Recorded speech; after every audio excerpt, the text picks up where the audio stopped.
Le cheikh Mohammed Ali Farkous, hafidhahullah, a été questionné de ce qui suit. Quelle est la sagesse relative au fait que le prophète sallallahu alayhi wa sallam jeûnait abondamment le mois de Sha'ban? Et comment pouvons-nous écarter la contradiction d'avec ce qui est rapporté concernant l'interdiction de jeûner la deuxième moitié du mois de Sha'ban? Et qu'Allah vous rétribue du bien. Le cheikh hafidhahullah répond: Louange à Allah, maître des mondes, et paix et salut sur celui qu'Allah Azza wa Jal a envoyé comme miséricorde pour le monde entier,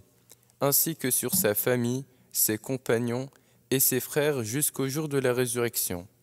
Ceci dit, il est authentiquement rapporté que Aïcha, radiyallahu anha, a dit: le prophète sallallahu alayhi wa sallam ne jeûnait aucun mois plus que le mois de Sha'ban, et il jeûnait tout le mois de Sha'ban. De même, il est rapporté que Salama radiyallahu anha a dit: le prophète sallallahu alayhi wa sallam ne jeûnait dans l'année aucun mois entier, sauf le mois de Sha'ban. Il reliait son jeûne avec celui du mois de Ramadan. Par ailleurs, le jeûne du mois entier signifie le jeûne de la majeure partie du mois, car la majeure partie a le même statut que le tout. Et même si le mot est peu utilisé au sens figuré et qu'en principe c'est le sens propre qui est considéré, sauf que le sens figuré que prend ce mot provient de ce qui est rapporté de Aïcha, radiyallahu anha, qui a dit: je n'ai jamais vu le prophète sallallahu alayhi wa sallam jeûner un mois complet excepté le mois de Ramadan, et je ne l'ai jamais vu jeûner dans un mois aussi abondamment comme il le faisait au mois de Sha'ban. Il est rapporté aussi qu'elle a dit radiyallahu anha: et il n'a absolument jamais jeûné un mois entier depuis qu'il est venu à Médine, excepté le mois de Ramadan. De plus, ceci est soutenu par le hadith d'Ibn Abbas radiyallahu anhuma: le prophète sallallahu alayhi wa sallam n'a absolument jamais jeûné un mois complet excepté le mois de Ramadan. Et la sagesse relative au fait que le prophète sallallahu alayhi wa sallam jeûnait abondamment le mois de Sha'ban est que dans ce mois, les actions des humains sont élevées à Allah Azza wa Jal. Aussi, le prophète alayhi salatu wa sallam aimait-il que ses actions fussent élevées alors qu'il faisait le jeûne, tel qu'il est authentiquement rapporté d'Usama ibn Zayd radiyallahu anhuma, qui a dit: j'ai dit au prophète alayhi salatu wassalam: je ne vous ai jamais vu jeûner aussi abondamment un mois comme vous jeûnez le mois de Sha'ban. Le prophète alayhi salatu wassalam répondit: ceci est un mois que les gens négligent, entre le mois de Rajab et le mois de Ramadan. Dans ce mois, les actions des humains sont élevées au Seigneur des mondes. J'aime donc que mes actions soient élevées alors que je fais le jeûne.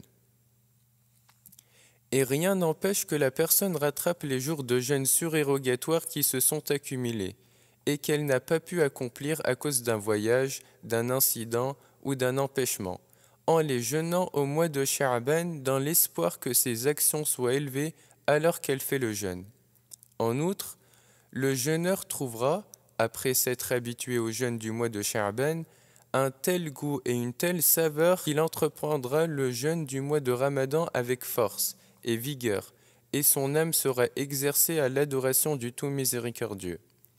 Ainsi, la contradiction s'annule en réunissant les hadiths qui indiquent l'autorisation et la recommandation de jeûner la majeure partie du mois de Sha'ban, et l'interdiction de jeûner la deuxième moitié de ce mois qui est mentionné dans le hadith attribué au prophète alayhi salatu wassalam,